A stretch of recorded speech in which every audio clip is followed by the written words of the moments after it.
huko, anaendelea. Anaanza, mwanangu sikiliza, mwanangu sikiliza, mwanangu sikiliza, mwanangu nipe sikio lako, mwanangu sikiliza, mwanangu sikiliza. Na hii kuna siku niliwahi kuwafundisha nikawaambia umuhimu wa sikio.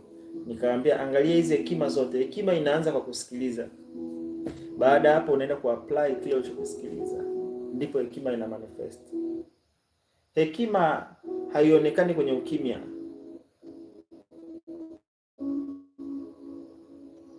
Labda kama ukimya wako umeongea. Unajua sometimes you answer by being quiet.